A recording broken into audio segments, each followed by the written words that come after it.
Welcome to Wealth Building Wednesday. We are back. We are back. We are back. Finally back, y'all, for another great season to talk all things work, wage, and wealth mobility. This is a weekly broadcast. Yes. So if you are someone who's been tuning in for years, then yes, we are back. It's a weekly broadcast brought to you by the Selma Center for Nonviolence and the Black Belt Community Foundation, two extraordinary organizations that come together to make up TRHT Selma.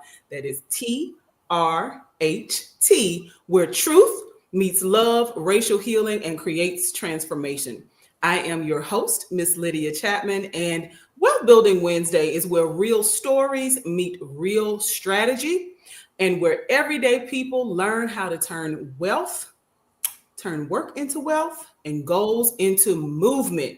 Every single week, we will explore how successful individuals are building mobility in their careers, their finances, and their lives. Because the truth is, wealth mobility is closer than most of us realize. So sometimes all it takes is one brave decision, one small step, one moment of saying, why not me? Why not me? Right? So settle in, grab your notebook, and bring an open mind to this conversation. This is Wealth Building Wednesday, your midweek reminder that opportunity isn't just out there somewhere. It is right here waiting for you to step into it. And speaking of someone who has stepped into it, we are going to have a wonderful time with a beautiful lady who is a mompreneur. She is an extraordinary lady that I first connected with doing events for mothers. Right. And so we are going to have a conversation today with Miss Patriece Johnson. Welcome to Wealth Building Wednesday. Hi, glad to be here. Yes. So now you are a mompreneur, right? Now we both have jobs, but entrepreneurship is a heart, right? It's heart work. Yes. It's something I couldn't get away from if I tried. Listen, okay, so I totally can relate. We have a lot in common, but want you to tell the people, share with folks, what is your business? And I want to say, what is your small business? Because see, we hear people say, girl, what you got going on with your little business? Right now, little business is different than small business. The fact is that small business make up the majority of our economy. But little business is slyway shade. So we don't deal in little business. We deal in small business. Exactly.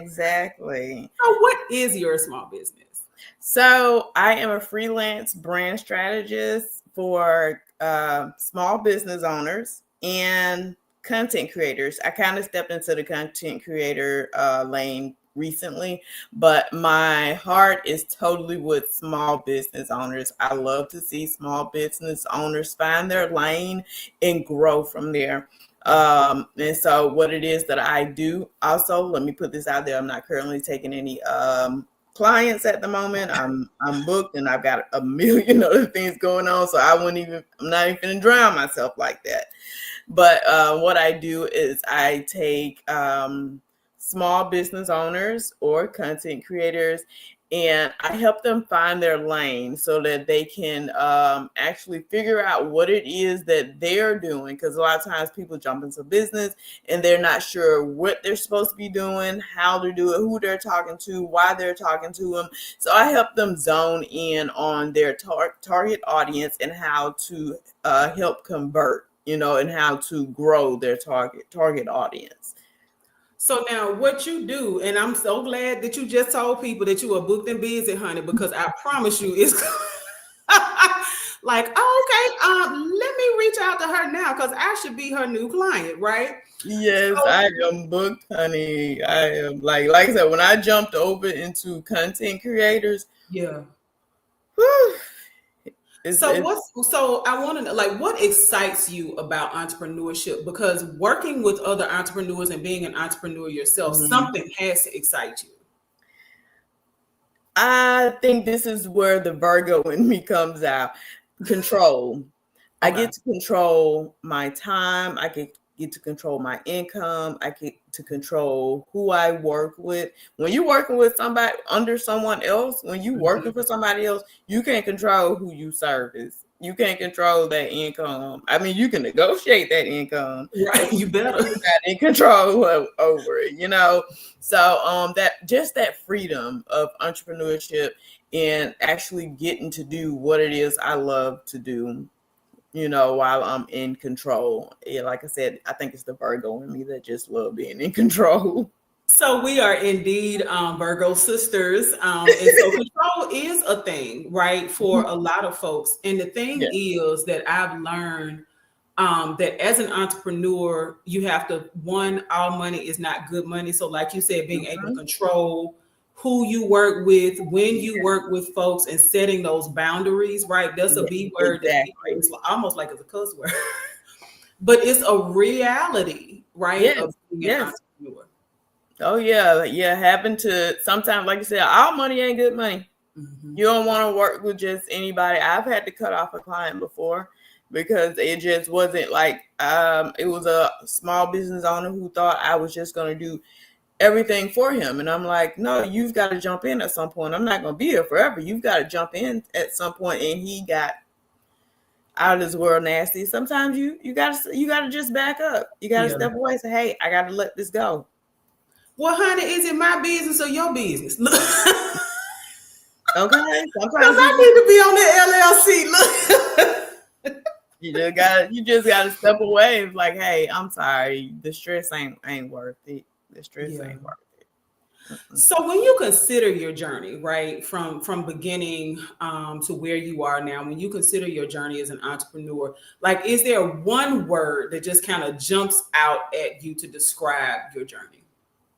Let me tell you this. I can't. I really don't even have one word, because over the years, because what it is, I'm what you would call a serial entrepreneur. Over the years, I've done plenty of different type of business, whether it's product based or service based. And the reason I say I can't describe it, because both lanes have their own type of thing going on. And but it's a journey. I'll put it like that. That's the word I'll use. Journey. Okay. It's truly a journey. Because I put it like this: half time, I don't know what God doing. You know what? And I'm glad you brought that up, because stepping out on faith is something that, you know, everybody doesn't necessarily want to do it, right? Especially if you're in a comfortable 9-to-5, where you're making what you want to make, but then you also have this yearning, this desire, like to say, wait a minute, there's something more here. And so some folks just don't want to take that step out on faith to say, wait a minute, let me explore. So when you think about your journey, what has been your greatest challenge or challenges that you want to share? I would say my greatest challenge is is like where I am right now, finding that balance. Oh, wow. Okay. Finding that balance between being a mom, running a business where I am completely booked, and still having a full-time job. I'm learning to find a fairly decent balance. And that's something that has been my weakness before. So I'm working on it. It's a work in progress. Okay. Finding balance. Well, now balance is a great thing. And I'm glad that you brought that up, because I also want to talk to you about your greatest successes, because we lead in with the challenges, but your greatest successes. But I wanted to go to this word balance and ask you about, like, in your experience with working with other entrepreneurs, is that something that you see a lot of folks kind of struggling with creating that work-life entrepreneurial balance? Yes, especially when they're trying to build an online presence, build that community online and still have it. Because, with putting out content and stuff online, because a lot of small business owners, I tell them all the time, if social media is how you're going to put your brand out there, you have to turn into a content creator a lot of the time. And you have to find that balance where if you still going to be a parent and work a full-time job and put out that content that you really have to work on, because running a business has so many different lanes. Mm-hmm. And when you're wearing all of the hats, when you are a small business, you wear all the hats until you can afford to delegate. So wearing all those hats, you have to learn how to find a balance with everything. And like I said, that's something I'm doing. That's something I get to help other people do, as, with small business owners. And that's like one of my greatest successes, just watching them grow and find that balance. Because when you can find, as a small business owner or content creator, when you can define your brand, when you can define your brand more, it makes building your content more. It makes communicating with your target audience easier, because you've built that confidence in what you do and who you service. You get what I'm saying? I do. And it really, so finding your why seems to be like a huge part of starting your business. Yes, yeah, exactly. Find that why. I always tell people, when you're starting a business, find those whys. When you're starting a business, think about something, like, for people that don't know what they want to do. There's people that want to start a business but don't know what they want to do. I tell them, think of something that was needed yesterday, something that's needed today, and something that's going to be needed tomorrow. Okay. And by yesterday, I mean something that was needed years ago. By today, I mean present time. By in the future, tomorrow, I mean in the future, something that's always needed. And then say, okay, why would someone need that? And then ask yourself another why, and then give it another why. Feed into the whys. And that's how you're gonna zone in on who you service. Okay. And knowing your target market is at, like, who you're servicing is important as well. Yes. Because I'm thinking of the fact that you've moved into content creation, right? That's super relevant. But is that, like, depending on who you're reaching, who you're targeting? Because if your services are dedicated to folks 65 and older, social media may not, or is that true?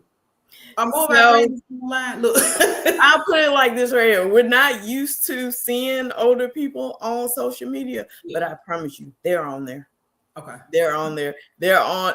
I've seen older women say, "Oh, I found this on TikTok." What in the world are you doing on TikTok? I was But about to say, what they you doing? do. They are on there. I promise you. They may not know how to pronounce it, but they are on there. They know how. But I also tell small business owners, like, when it comes to content creators, they pick a platform, what platform they want to jump on. When it comes to business owners, they've got different lanes that they can go into. They can go into any platform. They can do Pinterest. They can do LinkedIn. They can do TikTok. They can do Facebook. They have different lanes that they can jump into outside of, just social media. And so, wait, so you said that content creators will tend to, or should, pick just one lane, if you will? I wouldn't say just one lane.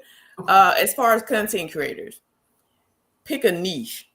Okay. And a lot of people say, why do I need a niche? Everybody's on Facebook doing everything. No, you got to really zone in and look at what they're doing. Some of your biggest content creators, they have a niche, whether it's a lifestyle, whether they're doing fashion. And it may be just the fact that you watch them so much, you don't even realize that that's why you're watching them.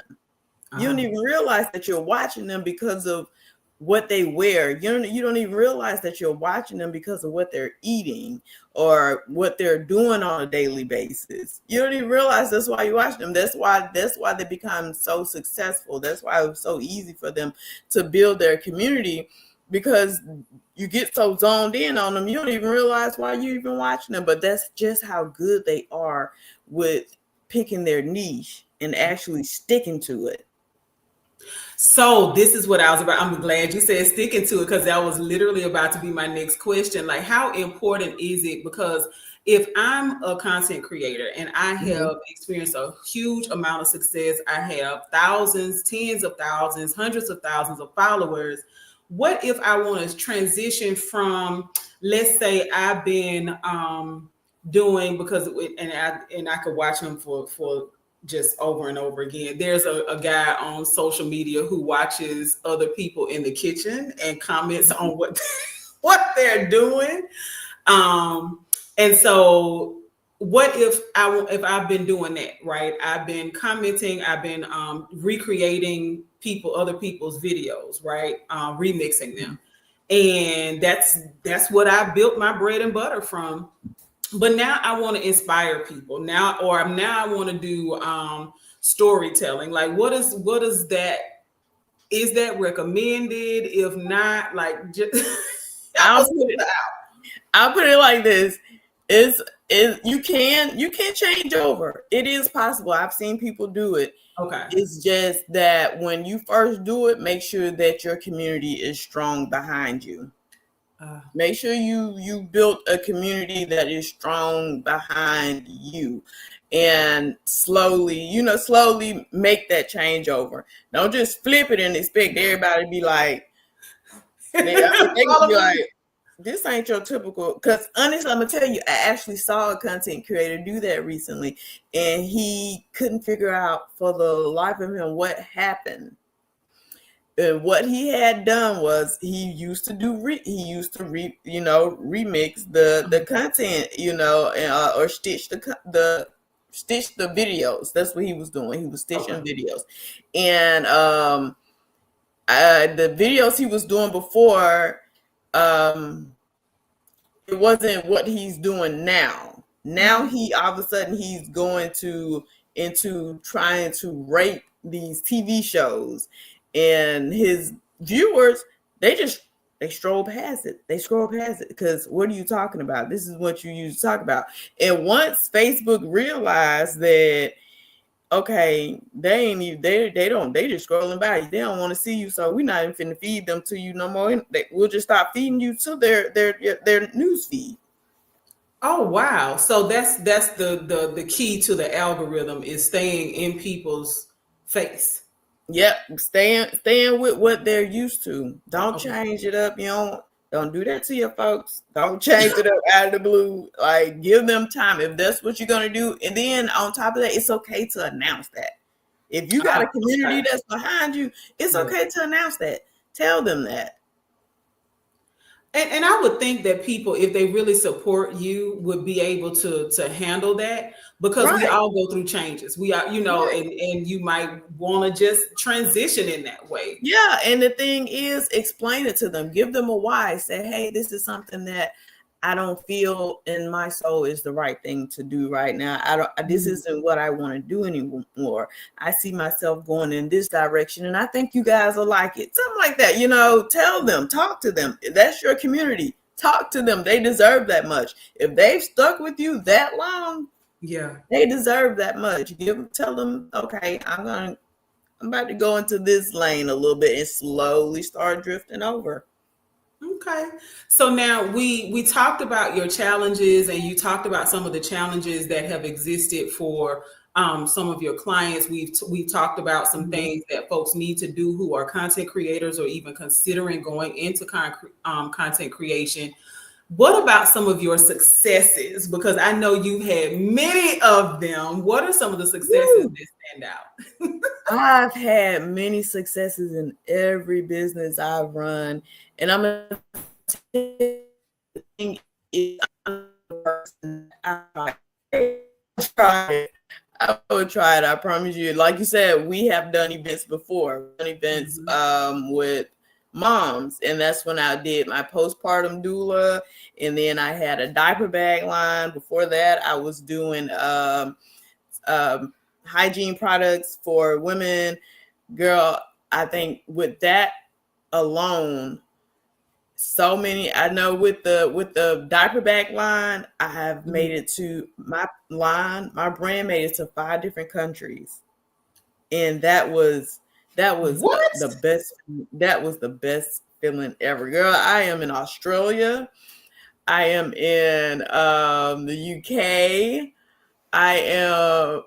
Girl, it's amazing. It's amazing. I've made it to 5 different countries and I've enjoyed it all. And then as far as the hygiene products, I kid you not, people still ask about those products. And every blue moon, I'll pop out and say, hey, I'm about to make a few bottles of this. I sell out every single time because of how I branded it and because of how great the product was. So every blue moon, yeah, I pop up with a few bottles of soap or something, and it sells out that same day. So now you've had a whole lot of successes. You are an extraordinary entrepreneur in that you've been able to transition in and out of different businesses, right? And still experience success when you pop out every now and then with things. I think when I first met you, you had the diaper bag line. Yes. Which was so fascinating to me because I'm like, oh wow, like people really are looking for stuff like that. And girl, yes. Yes, there is a market for diaper bags, a huge market for diaper bags. And a matter of fact, that's one of my babies right there. Yes, I was about to say, that's one of my babies right there. Because each release that I did, I tried to keep one of them, but there was one bag that I did not keep one, and that was the one that went worldwide. And I had one that I kept to myself. I had in the wrapper, and I had a lady email me and ask, because the thing with that one was it was only one release on it. It was only one release on that bag. So right now there's only 50 of those bags out there. There's only 50 of those bags out in the entire world. And then I also was able to, I had a contract with I can't even think of the name of the program, but because of my connection with certain birth workers, I was able to make a connection with the prison system to work with moms that were pregnant and was having, they were having their babies while they were in prison. And so I had a contract with them where they would buy my bags in bulk.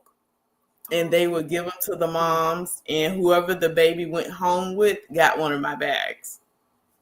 Oh, wow. So that was exciting. That was exciting. I remember one time on TikTok, actually, I was watching this girl's TikTok video. She was getting ready to go into the hospital.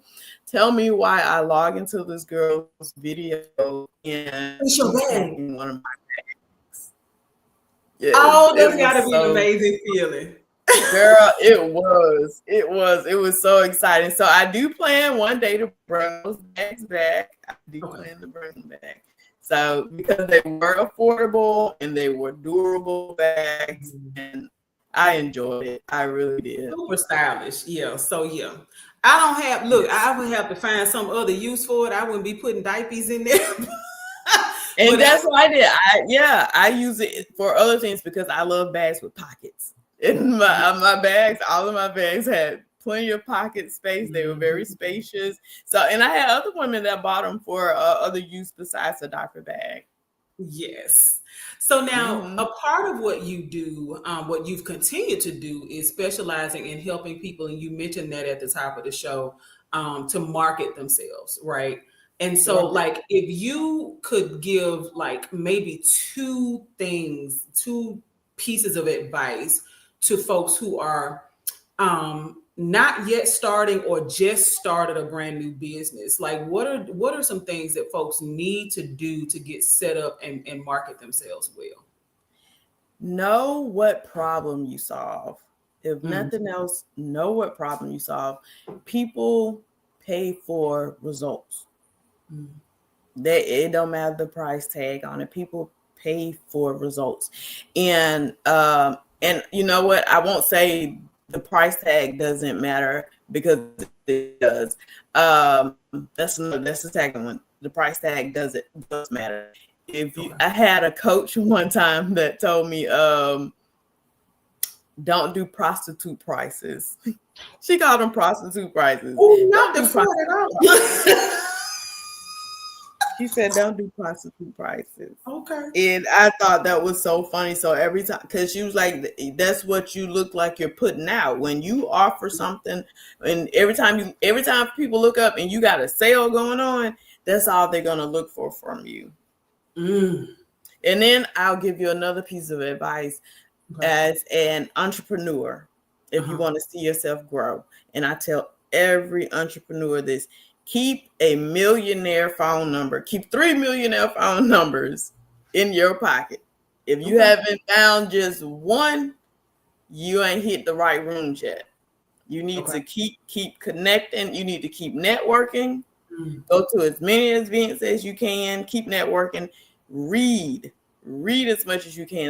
That's another thing I've run across with small business owners. They don't like to read. I promise you, read as much as you can, especially when it's free. Like right now, I have and I know we was going to get to this part, but I'm going to go ahead and put it out there. When it comes to, like I said, I'm not taking clients, but I do have a free online community on my website. I give away free tips, free strategies for both small businesses and for content creators. I'm constantly giving out free advice on there. Take all the free stuff that you can right now. I promise you, every time someone does a free webinar, I'm in there. Any type of free webinar where I feel like I can get some type of results out of it, if I feel like I can learn from it, I'm in there. And then when you get to where you feel like you're in these webinars and taking these classes and you're not learning anything, that means it's time to level up. I worked with one business owner. He owned a cell phone company in Montgomery, and he paid $2,000 to be in this room full of other entrepreneurs. I remember him saying Charlemagne the God was there. Tabitha Brown was there, some other people. He said, but everything felt so generic. I said, it's time to elevate. It's time to elevate. It's time to pay more to get into these VIP rooms. And that's something that I learned from one of my millionaire friends. And he said, it's time to elevate. And a lot of the rooms that he pays to be in, my millionaire friends, the rooms that they pay to be in, they pay tens, $20,000s of dollars to be in those rooms. And I'm like, what? And they was like, the things that you'll learn in those rooms, you're not going to learn for $2,000, and you're definitely not going to learn for free. So as you elevate, it's going to cost you, but the reward is even bigger. Wow. So now you have dropped a whole lot of great information for us. Apart, you said you have the free community connected to your website. I want you to tell us about these pop-up shops, because one of the things, and I know that you're not doing it right now, but one of the things that you have done so superbly well is to host pop-up shops for small business owners. So, like, what made you do that? And what are some of the things that we can share with folks as far as your recommendations about for businesses who choose to participate in pop-ups? Why pop-ups and festivals may be or should be something that folks welcome as opportunities? Okay, here's the thing with pop-up shops. They're great for networking. Even if you don't get a sale there, network with other businesses. Because I can say there were times where some of my events it wasn't full of buyers, but we still had a room full of small business owners, and they were able to introduce themselves. I give them a chance to introduce themselves and what their services and products are, and they're able to network with other people, whether it's people selling the same things or different things. They're able to talk to one another. They learn so much off of each other alone. And so I always tell them, pass out business cards to each other, network amongst each other. And I have, like, to this day, I have business owners that have become friends. They have become friends, and I had some that was at every single event with me, and I always tell them, you're going to get in what you put out. With every pop-up event that I did, I made sure to give everybody their own flyer. I said, now this is what I need you to do. I need you to advocate for yourself, even though it's my event, but let everybody know who you are, where you'll be. Learn how to advertise yourself. Learn how to advertise yourself and bring your own community in. Like, I can bring in buyers all day, but they're probably going to be coming to see me or somebody else. It doesn't promise that they're going to buy from you. So make sure that you market yourself. Learn how to market yourself and let people know where you'll be, what you're doing, and what you'll have. I used to do pop-up shops, and I'm going to tell you, I used to test my marketing. I used to do pop-up shops in Montgomery, but what I would do, I'd be one of the first ones to get there. And you would think that I would choose one of the seats at the front door, one of the tables at the front door. No, I would go all the way to the back of the room. I had to go all the way to the back of the room, and the guy that used to host the pop-up shops, he would ask, he was like, P, you be the first one to get here, but you always go to the back of the room. Why do you do that? I said, I'm testing my marketing when I do that. I know I've been talking to people nonstop, telling them where I'm going to be, what I'm going to have, and how much it's going to be, and the benefits of what I'm going to have and everything. I've created my community. Now I want to see if my community is going to show up. And every time they did. And the crazy thing is, I would be in the back of the room, which means they had to pass by small businesses that were selling the same thing that I was selling. But because I had created my community, they would bypass those tables and come and find me. And I sold out every single time. Wow. So this is great information for folks who are interested in participating in pop-up shops, interested in participating in festivals. I know one of the things that we've tried to be pretty consistent is making sure that with the concert series and things that we have happening here in Selma and in downtown Selma, we want to make sure that folks have their, like you said, the separate flyer or a joint flyer. Right, yeah. Where you can promote yourself. Hey, this is where I'm going to be. Oh, yes. I love the fact that you said use it as a networking opportunity. Yes, get out there, talk to everybody. I mean, and another thing I tell them, you're going to get that same energy in that you put out. Okay. No matter what size the pop-up is, you're going to get, if somebody walks into this pop-up event and you're sitting down with this crazy look on your face, who's going to walk up to you? Who's going to walk up to the grouch at the table? Nobody. Stand up, give them that energy. That same energy you put out, that's what you're going to get back.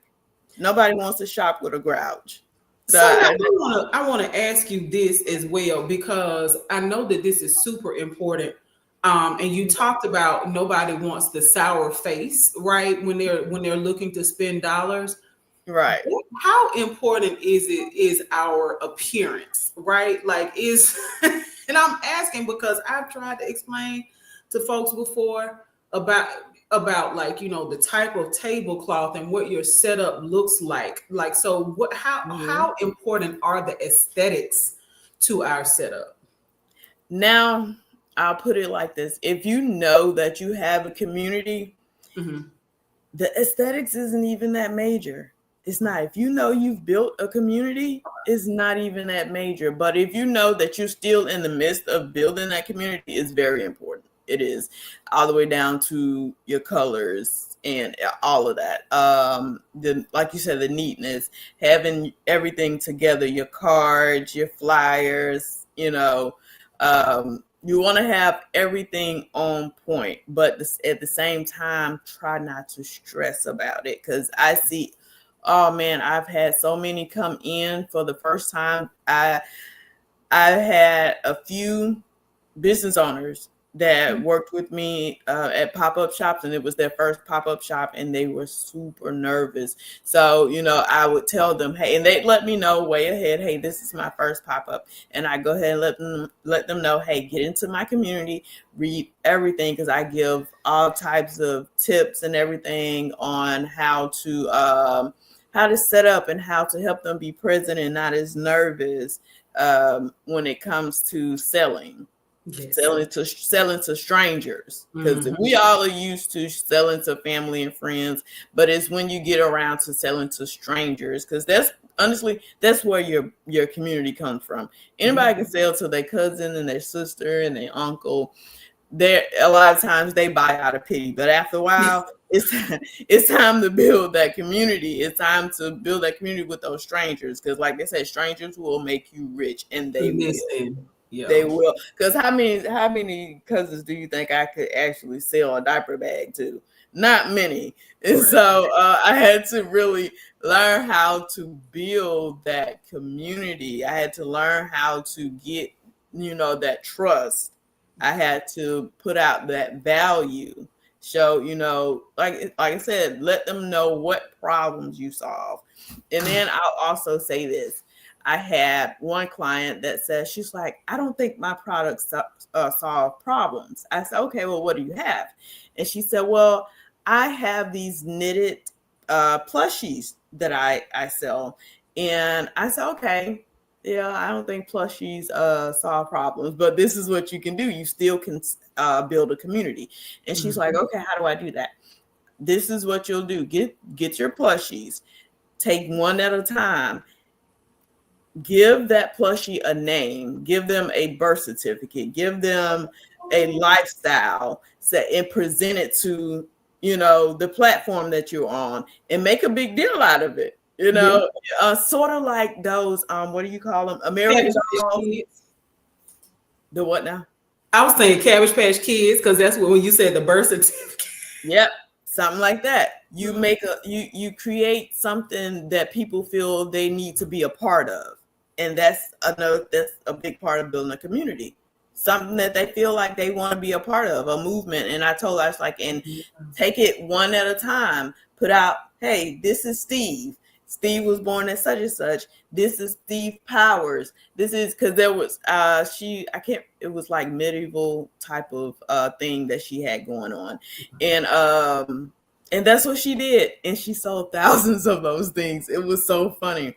I thought that was hilarious though, and the reason I thought it was funny, because I wasn't an audience for it, but that's the thing that I came up with for her. I was like, you want to give them names, name them, and create something that you want people to feel like that they need to be a part of.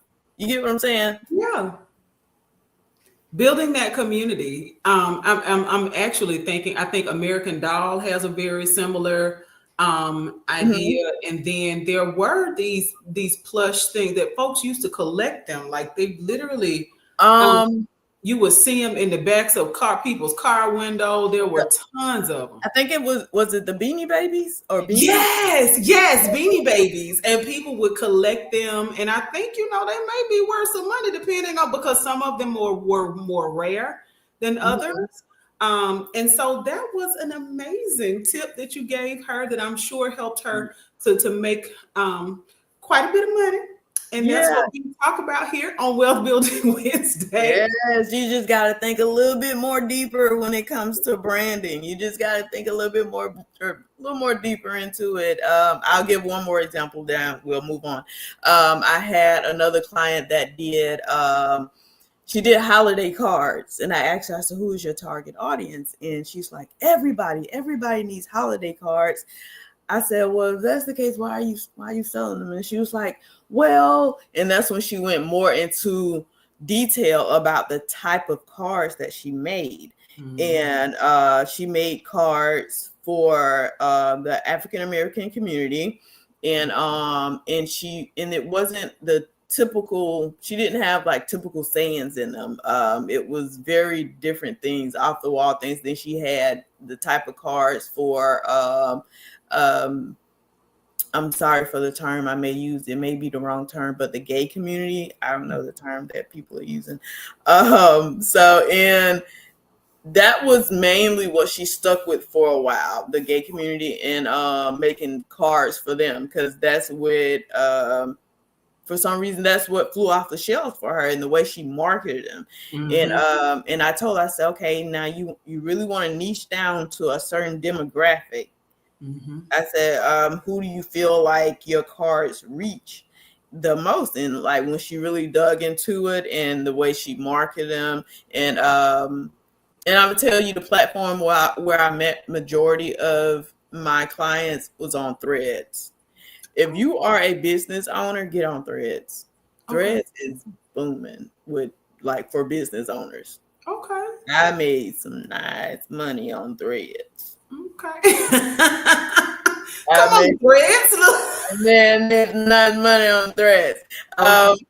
Because I before I took them off my website because I just recently took down all of my digitals because I sold digitals. Whenever I wasn't taking clients, I sold digital products and that's a big thing right now, digital products. But I sold digital products that help with different tips and strategies, even down to collaborating, how to collaborate correctly, properly with other business, whether it's another business owner or collaborating with another content creator. And, as far as all the way down to what are the results? Why are you collaborating with this person? What can they bring to the table for you? And what can you offer them? All the way down to it and how to resolve issues if anything were to come up. But I took all of my digitals down because I'm in the midst of upgrading them all because that was like a year ago when I first put them up. And like I said, with being a business owner, you're constantly learning. Mm-hmm. You're constantly learning. So now I'm redoing all of them and I'm adding even more value to all of them. So that means the price of them probably gonna go up. Yep. So because I'm learning a lot, Mm-hmm. so yeah, it's getting exciting. So right now, all I have is my free community where I still give out free tips, free information. Like I said, it's all on my website. Okay. So now, and you mentioned the website. So I do want to make sure that folks, even though you are booked and busy and not taking clients, so that people can join that free community, I'd love to be able to put that in the chat. And what I'm going to do for folks, I have not done this in previous seasons, but I think what I'm going to do is go back and rewatch the video and then drop the notes, right? Drop notes into the chat to make it easier for folks to be able to follow along, because you dropped a whole lot of stuff. I started out, letting folks know what a content creator is and things like that. But the conversation is just so good. I'm like, I can't keep doing this. So I'm going to go back through and drop notes in here. But I do want to find out from you, how can people best connect with you? How can folks join the community? Okay, so my website is patricecanay.com. Okay. And you can reach me simply on there. You can connect with me on the website. And then as far as the community, you'll just click that hamburger up at the top that drops down and click members area. And all you need is an email. Just enter your email in the email. It sends you a code. You lock that code in and you can there's different sections in there for everybody. There's Motivation Monday and what are the other things in there? There's different sections as far as collabing with people. Man, it's so much stuff in there. I haven't been posting there as much, but over the past 12 months, mm-hmm. I put quite a bit of information in there. There's worksheets in there to help with. Well, Lord have mercy. Not sure what just happened there, but I am sure that she has given us some amazing information. I hope that she is able to log back in before the end of the show, but I do want to just encourage folks to always do what she said. Find your niche. Find the folks, whether it's the product or service that you want to offer, or the people, right? She told us to keep a millionaire, at least one, find one, but maybe three, at least three of them in our phone so that we can rely on that person's information, right? So if we have questions, we can pick up the phone and call, or we can just shoot a quick text to them and find out what it is that they can do to help us move our lives forward and to build wealth. Because listen, My granddaddy used to say, and she looks like she's trying to come back in. I'm gonna see if can you hear? We can't see you. There she is. I told y'all she was coming back. Hold on, bud. Mommy's still busy. Yes, I told y'all she was coming back. But yeah, I definitely want I to don't know make what sure happened. girl, look, the enter in the nets. It's all right. Look, I was telling the people going back through what some of the things that you had told us about making sure that we have a millionaire, at least one, but hopefully three in our phone so that we can rely on their information and pick their brains when we have new ideas. Because it takes somebody who's been there in order to really like tell you what to do, and like you said, and how to level up, honey. Oh yeah, yes. I get on my friends' nerves all the time. All the time. One of them got a new number and she think I ain't gonna. Oh. But one, yes. I like I said, anything and the thing is when people see you trying, they don't mind helping you. And that's it. That girl, now you said a whole mouthful with that. And that's generally with anything. When people see you trying, right? Yep. Because there's a difference. You talked about earlier a client who basically wanted you to do everything. When people see you trying, it makes a huge difference, whether it's in the workplace or with your own business. Yeah. Yeah. So I do want to thank you. Listen, y'all, look, in full transparency, she was like, I've never done an interview before. Honey, I said, listen, we talk all the time. So what we're gonna do is talk on we're gonna talk live like we're just talking. And that's what I appreciate you for your willingness to engage in this very important conversation.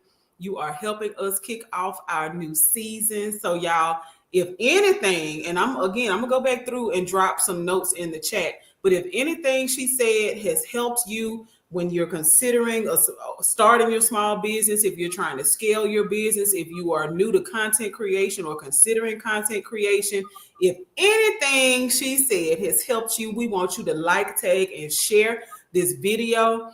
Yeah, I'm telling you, it's gonna be some notes in here because I got a whole bunch of stuff like just going around in my head right now. So I'm excited to drop all these notes in the chat, and to all the folks, just grateful for the information and all the folks that you're going to help with your willingness to share.